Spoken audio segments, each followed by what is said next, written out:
सिगांबारेनो साग्लायजाक April 30 सालमारिव सालजानाय बागै ओंनाय अधिवेशन अधिवेशननो कासिनो topic आबो ओंखा वुमेन्स प्रोटेक्शन बिल सिगांबारे साग्लायजाक सावै तिनि एप्रिल 30 सालमारिव जरनि बिसिंगनो सालजानाय अधिवेशन आजुका अधिवेशनो वुमेन्स प्रोटेक्शन बिल नति कक्तिसाका ककसाका एमएलए कल्याणी रय বিশেষ অধিবেশন আহ্বান করেছেন তার জন্য আপনাকে আমি আন্তরিক ধন্যবাদ এবং কৃতজ্ঞতা জ্ঞাপন করছি।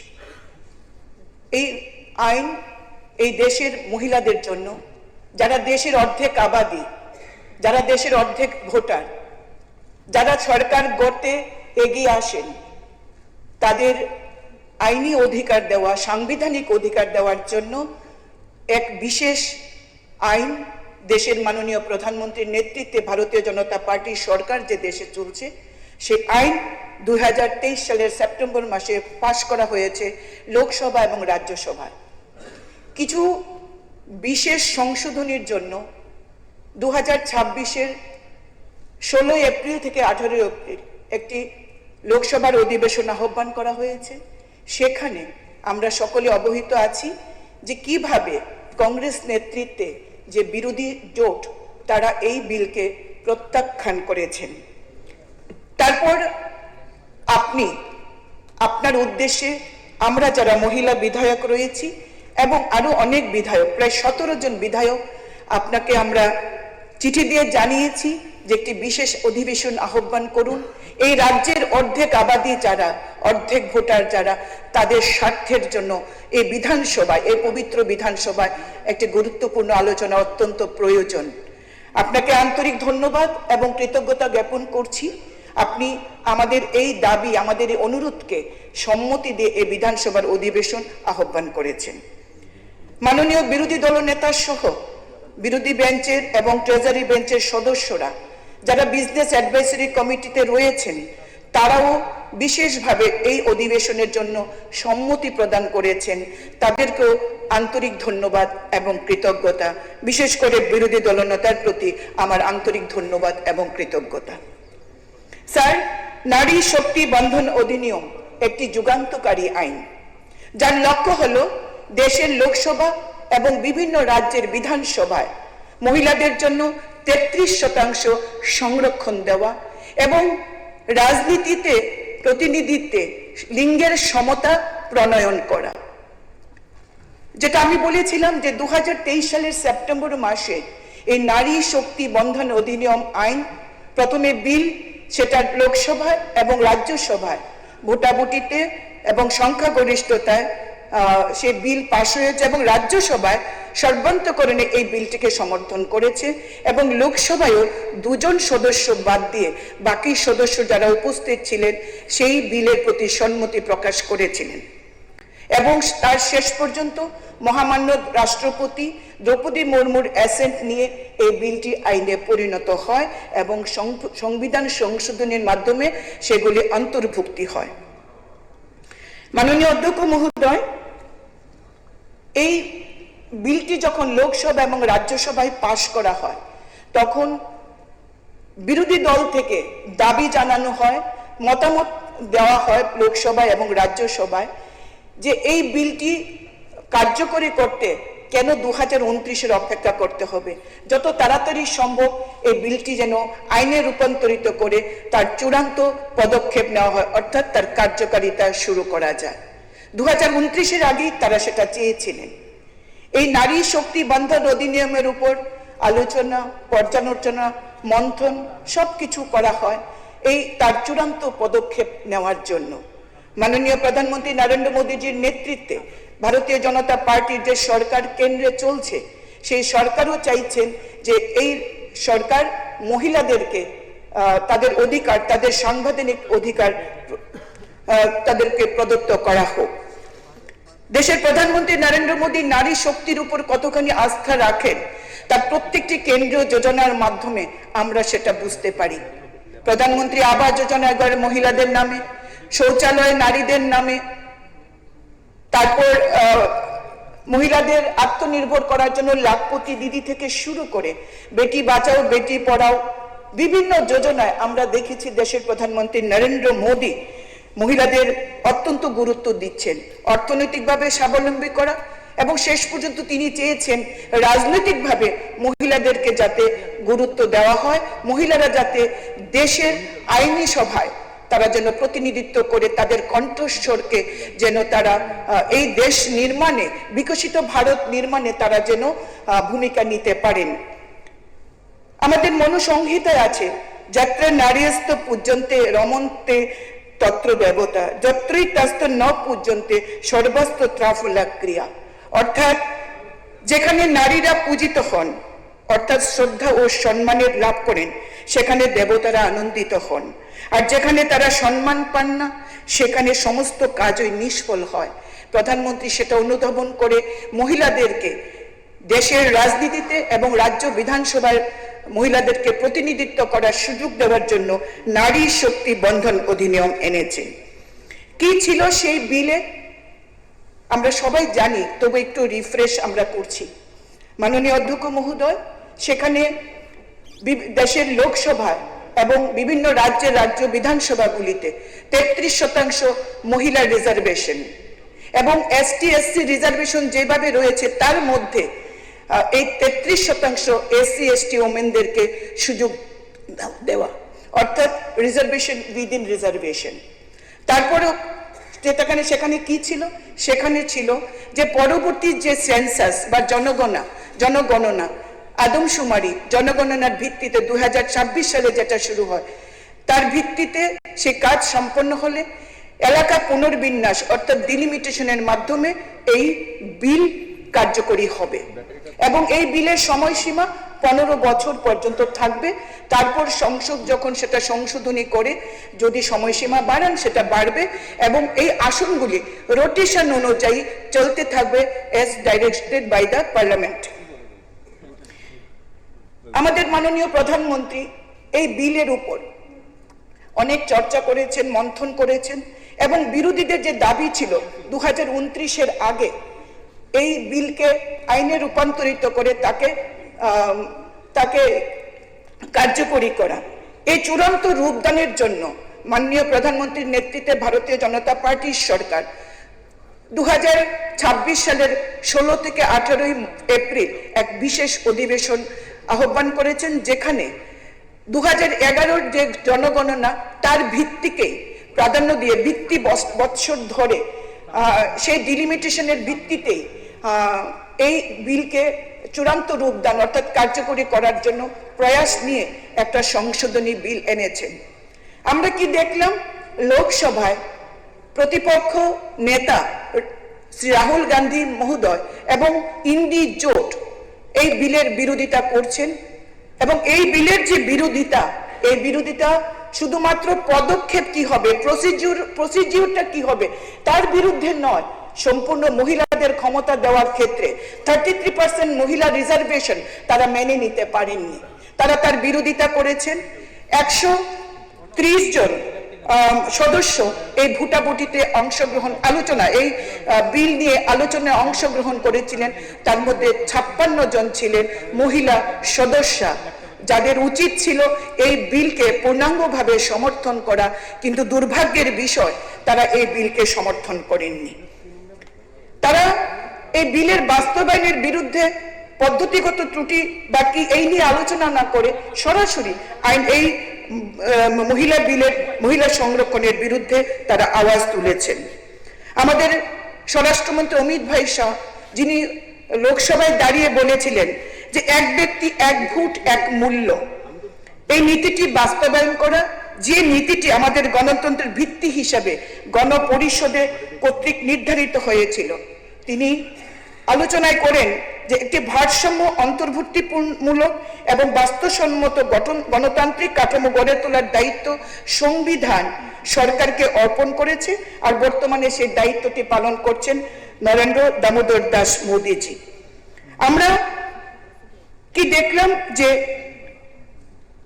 2011 সালের যে জনগণনা, সেই জনগণনার ভিত্তিতে যদি এই নারী শক্তি বন্ধন অধিনিয়মকে লাগু করতে হয়, তার জন্য এলাকা পুনর্বিন্যাস মানে লোকসভার আসন বর্ধিত করা অত্যন্ত প্রয়োজন, কারণ মূল বিলেই ছিল যে এক্সিস্টিং স্ট্রাকচারকে পরিবর্তন না করে সেটাকে ঠিক রেখে আসন বর্ধিত করে মহিলাদের রিজার্ভেশনকে চালু করা, সেটা ছিল মূল বিষয়ে।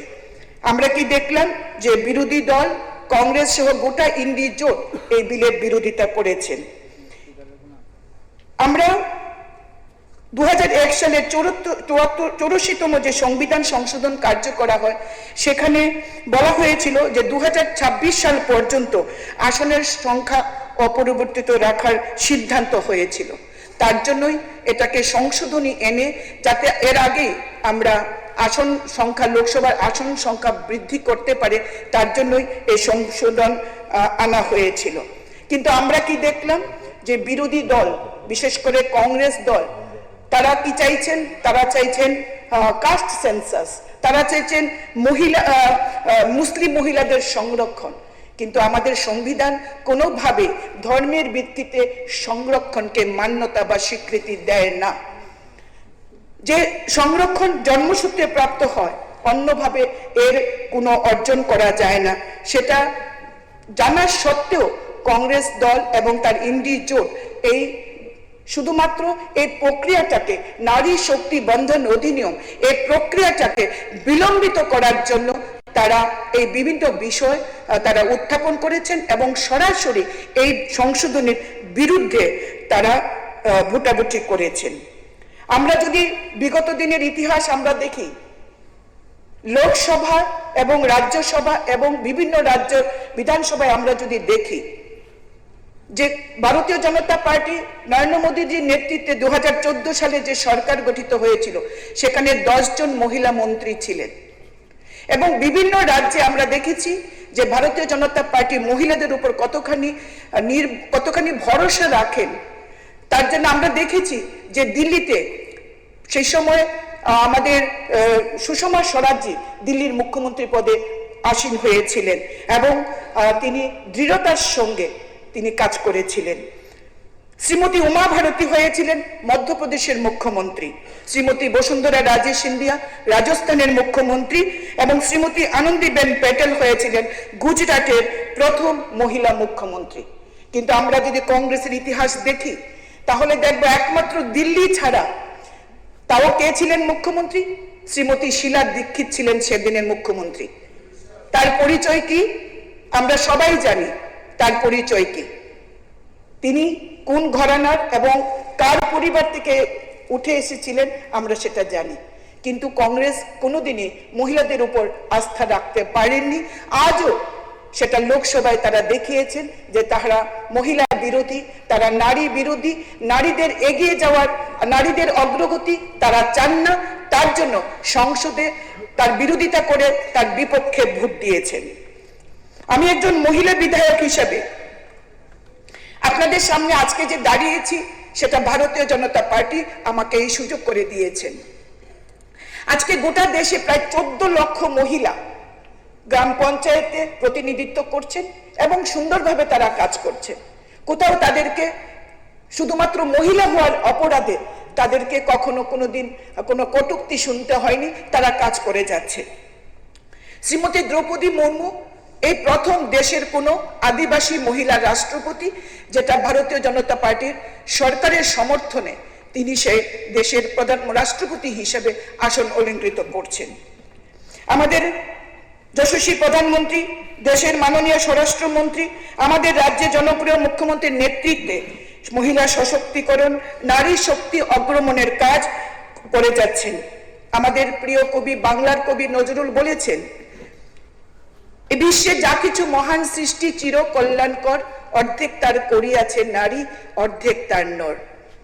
এই ভারতকে যদি বিশ্বের দরবারে নিয়ে যেতে হয়, এই ভারতবর্ষকে যদি বিকশিত ভারত করতে হয়, তাহলে পুরুষের পাশাপাশি মহিলাদেরকেও এগিয়ে নিয়ে যেতে হবে। সংবিধানে তো রয়েছে ইকুয়ালিটি বিফোর ল, কিন্তু আমরা রাজনীতিতে দেখি যে মহিলাদের কিভাবে মহিলাদেরকে এগিয়ে নিয়ে যাওয়া যায় তার জন্য আইন তৈরি করতে হয়েছে স্বাধীনতার এত বছর পরে। মহিলা ক্ষমতায়নে বিরোধী দল বিশ্বাস করে না। এই চিরসত্যটি যেটা যে a bird cannot fly with a single wing, একটি পাখি যেমন একটি ডানার উপর ভর করে চলতে পারে না, তেমনি এই সমাজ ব্যবস্থাকে যদি এগিয়ে নিয়ে যেতে হয়, নারী এবং নর সবাইকে সমানভাবে এগিয়ে নিয়ে যেতে হবে। এই চিরসত্যটি বোঝার জন্য ইউনিভার্সিটির ডিগ্রির প্রয়োজন হয় না, রকেট সায়েন্স জানতে হয় না, শুধু দরকার মানসিকতা, যেটা বিরোধী দলের সদস্যদের বা বন্ধুদের এই মানসিকতা আমরা দেখতে পাইনি। মানুষের কল্যাণ তাদের ভাবনার বিষয় নয়, ফলে একজন মহিলা মুখ্যমন্ত্রীর দলও এই লোকসভায় এই বিলের বিরুদ্ধে, এই সংশোধনীর বিরুদ্ধে ভোটে দাঁড়িয়েছেন, বিরোধিতা করেছেন। তাদের একটাই লক্ষ্য, নরেন্দ্র মোদী দেশের প্রধানমন্ত্রীকে বিরোধিতা করতে হবে, তার যে কোনো কাজের বিরোধিতা করতে হবে, সেটা জনকল্যাণেই হোক না কেন। এবং তারা মনে করেন যে এই বিরোধিতা করেই তারা রাজনীতিতে টিকে থাকবেন, ভোটে জয় লাভ করে তারা ক্ষমতায় বসবেন। তারা তাদের পরিবারের মহিলাদের তো এগিয়ে নিয়ে যাচ্ছেন, কিন্তু দেশের মহিলাদের এগিয়ে নেওয়ার জন্য তারা কোনো সংকল্প নেই তাদের।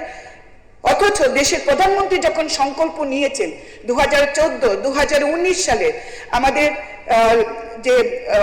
যেটা নির্বাচনী যে ইস্তাহার, সেই ইস্তাহারই ছিল যে মহিলা সংরক্ষণ বিল এই সরকার আনবে, এবং মোদিজি যে বচন দিয়েছেন মহিলাদের প্রতি, সেই বচন রাখার জন্যই নারী শক্তি বন্ধন অধিনিয়ম তিনি লোকসভা এবং রাজ্যসভায় পাশ করিয়েছেন। কিন্তু কিছু সংশোধনী, শুধু সময়টা কবে তা কার্যকর হবে, কবে তার চূড়ান্ত নীতি প্রয়োগ করা যাবে, সেটার জন্য কিছু সংশোধনী এনেছিলেন, যেটা আমাদের বিরোধী বন্ধুরা তার বিরোধিতা করে নারী অগ্রগতির পথে কাঁটা বিছিয়ে দিয়েছেন। আজকে এই বিল যাতে ভবিষ্যতে পাশ করানো যায়, মাননীয় অধ্যক্ষ মহোদয়, এই বিল যাতে পাশ করানো যায়, আমরা আমাদের দলের পক্ষ থেকে বিভিন্নভাবে আমরা জনমত তৈরি করছি, আমরা আলোচনা রাখছি কেন এই মহিলা বিল পাশ করানো দরকার।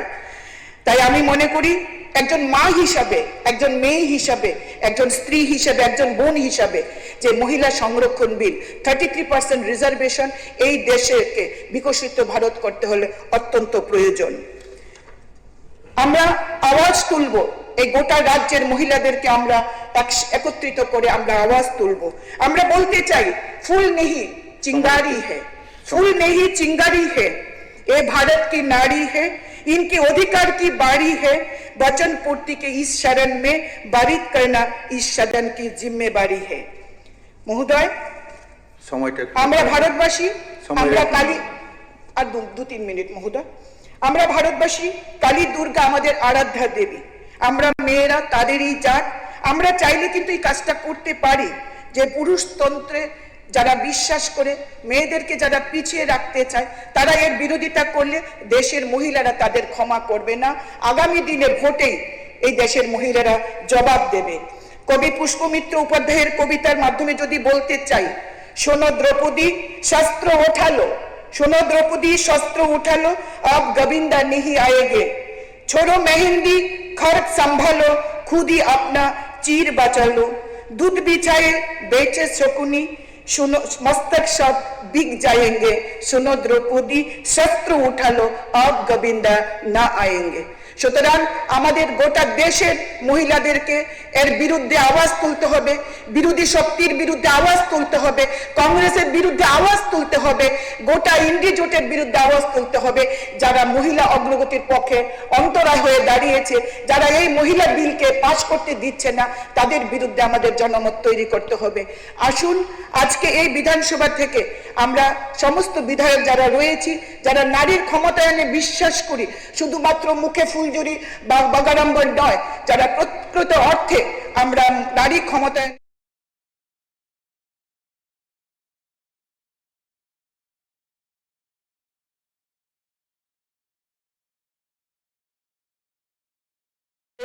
প্রধানমন্ত্রী নরেন্দ্র মোদীর সাথে নারী সংরক্ষণ বিল, নারী শক্তি অধিনিয়ম বিলের পক্ষে ত্রিপুরাবাসী রয়েছেন, এই বার্তা আমরা যেন দিতে পারি। আবারও আপনাকে অশেষ ধন্যবাদ এবং কৃতজ্ঞতা জানিয়ে এই গোটা হাউসে যারা রয়েছেন, মাননীয় মুখ্যমন্ত্রী থেকে শুরু করে ট্রেজারি বেঞ্চের সমস্ত সদস্য এবং আমাদের মাননীয় উপাধ্যক্ষ, বিরোধী দল নেতা সহ প্রত্যেককে আন্তরিক ধন্যবাদ জানিয়ে আমার আলোচনা শেষ করছি। জয় হিন্দ। ধন্যবাদ। এখন